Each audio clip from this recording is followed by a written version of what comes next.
Hello students, good morning. जो अपना BSc part second में ज्योग्राफी जो अपना सब्जेक्ट में पेपर चल रहा था रिसोर्स ज्योग्राफी, उसमें अपना टॉपिक चल रहा था मत्स्य पालन की कुछ समस्याएं थी।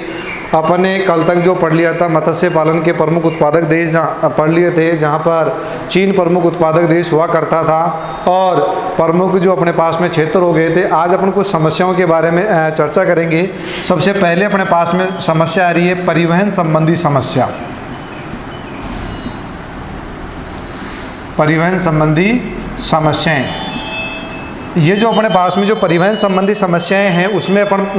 बात करें तो जो मत्स्य व्यवसाय में लगे हुए जो बड़े देश हैं या जो भी मत्स्य उत्पादक क्षेत्र है, वहाँ पर क्या करते हैं लोग जो हैं अपने पास में नदियाँ हैं, झीलें हैं, तालाब जो बड़े अपने पास में महासागर हैं, उनमें जो मछलियाँ पकड़ने के लिए जाल बिछा देते हैं। लेकिन वर्तमान समय में बड़े बड़े जलपोत भी इस व्यवसाय में लगने की वजह से उनमें वो परिवहन वो करते हैं, तो इस वजह से वो जाल उनका क्या हो जाता है, नष्ट हो जाता है। तो इस समस्या से बचने के लिए जो परिवहन संबंधी जो भी वहाँ पर जाने वाले जो बड़े पोत हैं, जहाज हैं, उनका जो मार्ग है वो बदलना चाहिए। उस क्षेत्र में दूसरी जगह पर उनको व्यवसाय में संलग्न होना चाहिए। तो अपने पास में जो परिवहन संबंधी थी उसकी समस्या मुख्य रूप से क्या थी कि वहाँ पर जो मछली पकड़ने वाले जो भी लोग थे उनके क्या हो जाते थे, जाल वो पोतों के द्वारा, जहाज़ों के द्वारा क्या हो जाते थे, नष्ट होने की वजह से वो सही प्रकार से मछली उत्पादन नहीं कर पाते थे। नंबर 2 अपन समस्या की बात कर लेते हैं, वो अपने पास में अति उत्पादन,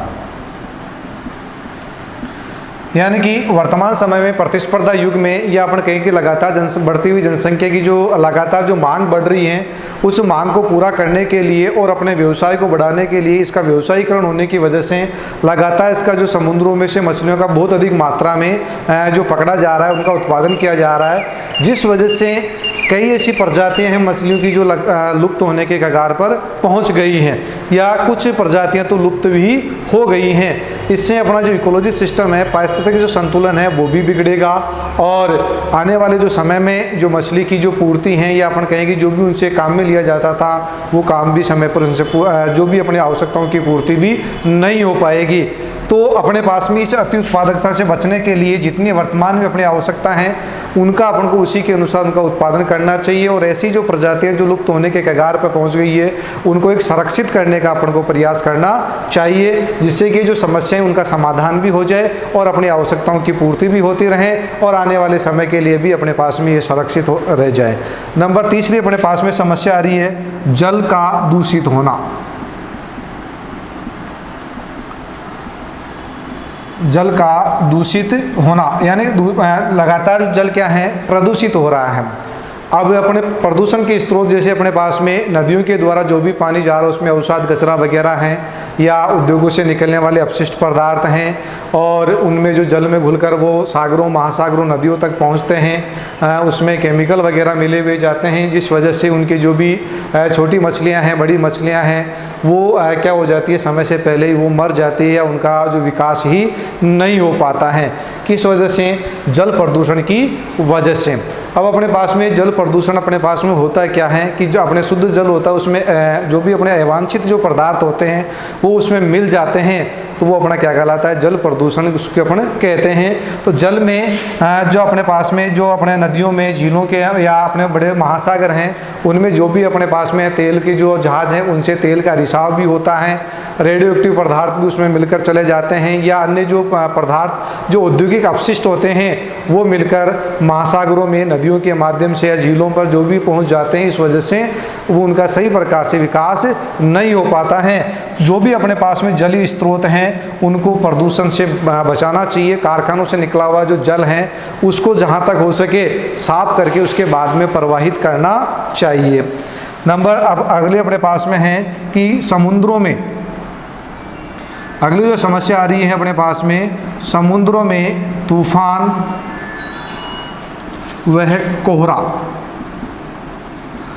यानी कि चौथी जो समस्या आ रही है अपने पास में जो आ रही है अपने पास में कि समुद्रों में तूफान और कोहरा भी एक मछली व्यवसाय के उत्पादन में एक प्रतिकूल प्रभाव डालता है। उष्णकटिबंधीय क्षेत्रों में स्थित जो भी सागर हैं, महासागर हैं, वहाँ पर जो अपने पास में जो तूफान आते हैं उन तूफानों की वजह से वहाँ पर मछली व्यवसाय सही प्रकार से नहीं हो पाता है। लेकिन अपने पास में जो शीतोष्ण कटिबंध में स्थित जो सागर और महासागर हैं, वहाँ पर ठंडी और गर्म जलधाराओं के मिलन स्थल पर एक बहुत यानी कोहरा छा जाता है, और उस कोहरे की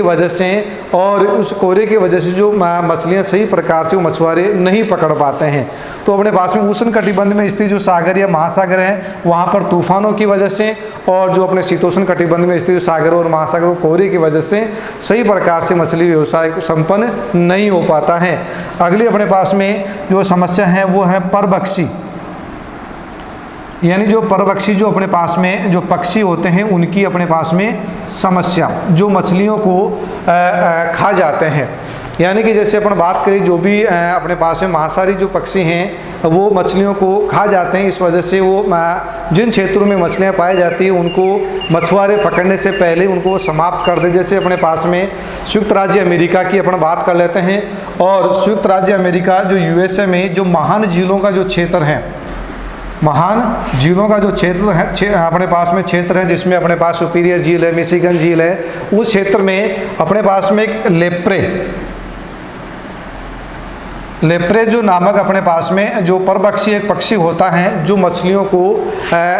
देखते ही यानी अपन कह सकते हैं उनको निगल जाता है, उनको खा जाता है, जिस वजह से यहाँ पर जो मछली व्यवसाय है वो सही प्रकार से संपन्न नहीं हो पाता है। विशेष रूप से अपने पास में मिशिगन झील में यहाँ पर ये जो लेप्रे नामक जो पक्षी हैं ये मछलियों को उत्पादन के लिए प्रतिकूल परिस्थितियाँ उत्पन्न कर देता है, अर्थात यहाँ पर मछलियाँ सही प्रकार से विकसित नहीं हो पाती हैं। तो अतः अपन को इन समस्याओं को ध्यान में रखते अगर मछली व्यवसाय को आगे भविष्य में बढ़ाना है तो इन समस्याओं का समाधान करके अपन को आगे इस